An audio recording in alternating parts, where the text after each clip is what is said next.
Hi guys. Okay, so many people have asked, what did I buy in Japan? So I think we're gonna do it through chunks of things that we bought by category, Matt. So today we're gonna share, actually this was my favorite thing that I found, I think when we were in Japan. We went to Kyoto and I found the store that I love, and it is probably one of the oldest pottery stores that we found when we were there. And it's, oh no, it's in Japanese. I'll show it. People can freeze frame and search. Okay, but it's in Japanese, March, I don't think. It's better than nothing. Okay, well, I have to look up his name. I'm posting, so yes, it's just in Japanese. I'm posting But all I'll of our post up videos the name in and the address. YouTube, the Japan trip list. So there I'll put a Google link to the store. Yeah, so I'll link to this. I'll link to the. I don't think he has an Instagram account, but I'll link to the store. So it was a husband and wife, and they don't speak English, and he was one of the most remarkable people we met. Like I really, for some reason, just really enjoyed their company, right, Matt? So much so that Matt and I went back the next day. It was just a crazy story. We went to their store. I think they're both in their 80s. They don't speak Japanese, they don't speak English. And so it's kind of hard to communicate, but... No, but thank goodness for Google Translate, it worked. Yeah. And he said he's been doing his ceramics since age 16. Since age 16, which is quite insane. And I think he was like 82, 83. So he's still doing it, but it's just so hot in Kyoto that he only makes them in the wintertime. And I think he has a whole bunch that Makes he... sense. So this is the stuff we got from Mr.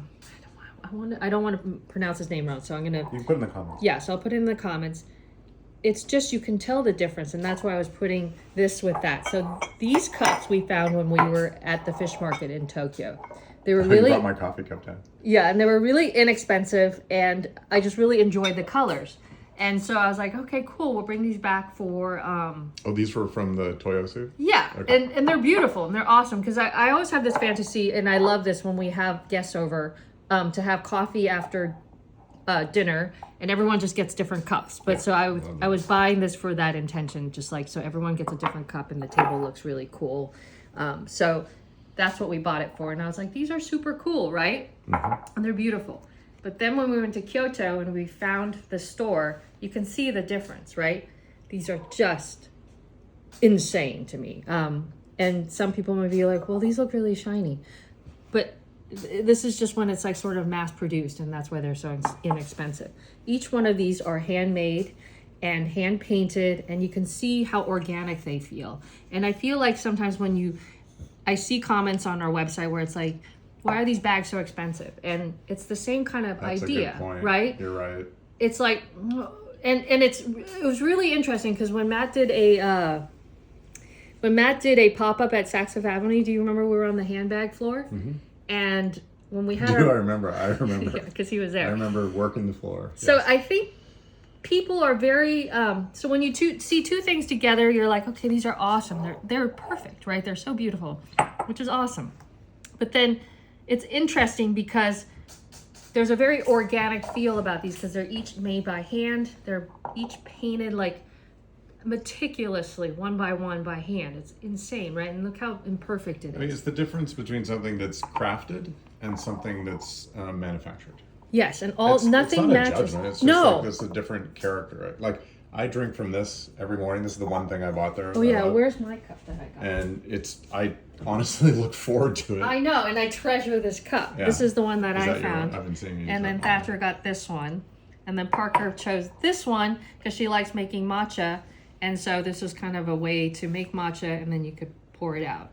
I don't know if it was intended. It might be for soy sauce. I'm not sure, but we kind of took it as that. Yeah.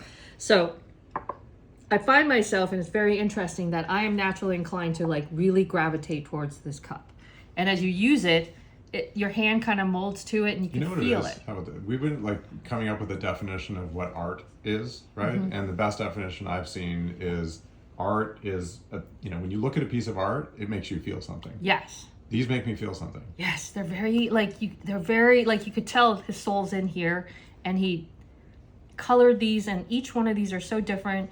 And so when we first went in the first day, I think we only just chose cups because they are pretty expensive, but they're just so beautiful. And you see how the colors matte?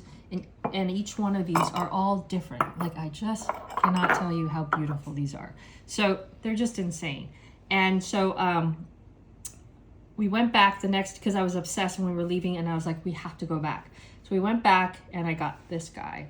And I love over here we have like our little vases, because I like to pick little wildflowers from outside Look the at the guy garden. with the little handles. I love this guy, and you can see how beautiful each one is, just like done by hand. You can really feel how organic it is. And the little ears are so cute.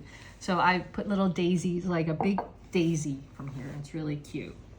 And I just really, really enjoy these things. And then I found also these guys. I just forgot that I had these.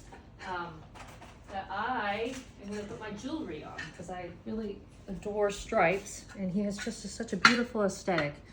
So these are all the little things that I collected that I'm going to put my rings and my bracelets and my necklaces on, that my favorite ones, and then I'm going to put them on these trays.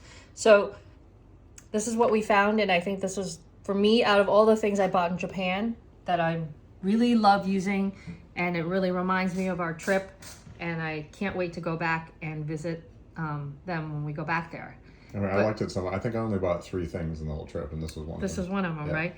And there's a really funny story, because when we went there, we were ready to check out, and this poor guy, and we couldn't speak English, right? So, remember? Right. This was... And he just got, I mean, mind you, he's 80 something, right? And can't speak English, and somehow he just got an iPad to run his credit cards with.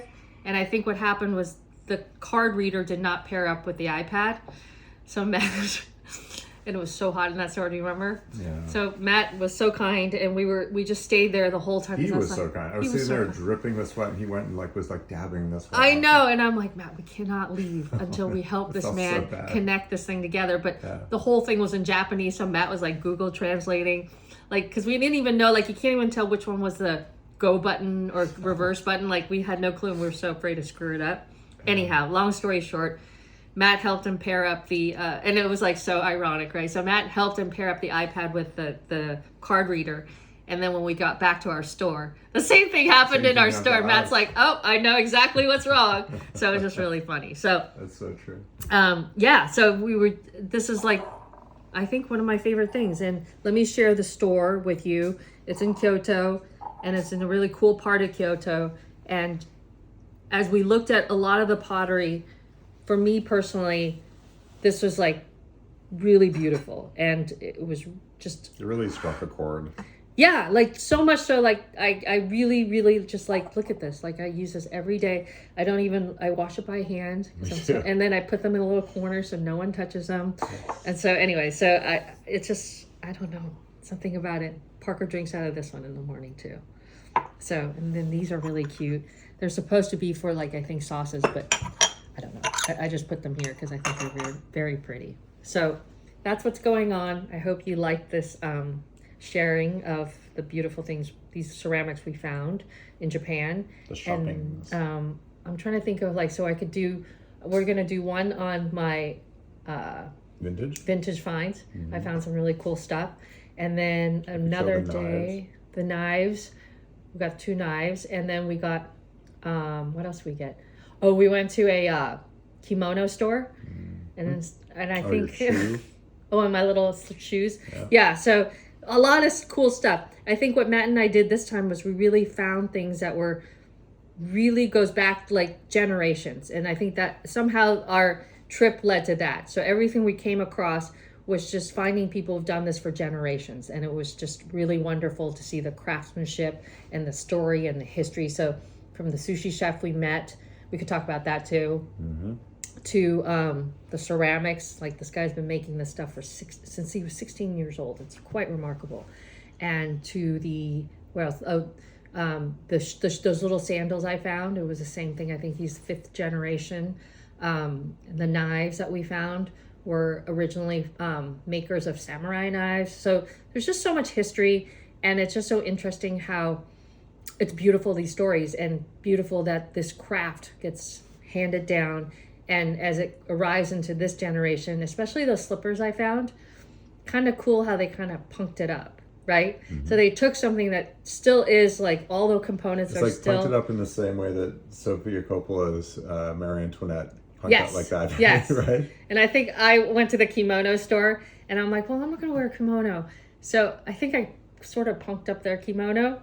They were cool with it. They were totally cool, but I was very respectful. I was like, tell me if this is not cool, then I won't do it. But basically I turned one of their more casual kimonos into a jacket because I knew that I would never wear the kimono here, although I would admire it That's and going to look be a at good it. video. Yeah, but I think I punked it up and I had them cut it into a jacket and I'm really excited about it. And then I also found these really cool obi belts that are, I think, worn by men, but I've been wearing them. And so I bought some, and so I have a little bit of a kitty to share with everyone if anybody's interested in those, because I really love those sashes. So anyhow, really excited to show you guys those. I'll preview of the sash. This is one of them because I had it on yesterday, and they're just wonderful. They're so wonderful. I wear it as a belt, and if you have any loose-fitting dresses, I've been wearing them as a belt, and just to put or you have a cool tunic top, and it has this navy blue and white on the back side. I love this. I love this so much, and I love the colors. So as you can see, I'm a big stripes person, and all of this stuff all goes together. My kind of colors. His stuff and this, right? Yeah. So anyhow, right? This is so pretty. So that's what's going on. And it's so interesting once you juxtapose those two. Mm-hmm. Like, because I was so excited about these when we found them. I still like these. They're cool. It's just different. They're cool. Yeah. They're very cool, but I don't have this like... These are functional. These are functional luxury. Yes. Yeah. That's exactly what it is. So I love it. And so, we were going back to the Saks Fifth Avenue story. Yeah. So what was interesting was we had a ton of bags on a table, and then there were other bags around. But what we found was everyone kept coming up to the bags, and they were not just touching the bags, but they loved the strap. Do you remember? Mm-hmm. And the one thing that they kept saying, everybody's feedback was like, I love this bag, but it feels like a human made it. And I'm like, you're right, because a human cut it, a human attached it, and you may see that they're all sort of different because they may be different lengths. And, so I think it's like this, where these stripes are all hand painted, but look at, like, this is the imperfection of like maybe something dribbling. And I find that so cool. Makes it more interesting. And I think as humans, because everything is so kind of made perfectly like this, sometimes when there are things that are a little bit imperfect and very organic, we instinctually have a connection with it and we instinctually gravitate towards it. And I think that's why I instinctually wake up, and if I were to choose a cup to use, I would probably gravitate, or I know I would, because there's just something to this, for me. So that's all I'm saying. And I think that's how I see our bags sometimes, like they're imperfect, and sometimes when we put them all up, I'm like, oh, this one's a little bit tinier than this one by like half an inch, I like that. But I think it's just because someone sewed it by hand, one by one, and they cut it, so it's so that craftsmanship, and when you see it, and each one is truly unique, even if it's the same style. Yeah, they're all kind of different. So it's kind of funny. Like, you have your own thing, and like each slouch bag is a little different, sometimes. They all look the same, but you can see like yours. And I always say, like, when we have 3 bags in the office, and most of the time we all kind of gravitate towards the same bag, so sometimes we'll have 3 of the same bags. You know which one's yours, even though they all look the same, by just touching the handle. I just know, oh, this one's not mine. It's so interesting, because you've kind of like worn it in. It's your thing. It's like the Marines. They're like, there are many rifles like this, but this one is But mine. you know it's yours, right? Yeah. Exactly. So anyways, it's so interesting. And I think as we have so many products to choose from, it's just really cool when you find things like this and stories like this. So it's really cool. Anyhow, long story short, this is what we got, and this is probably my most favorite find this time when we were in Japan. Okay. Have a good weekend. Bye, guys. Bye, guys.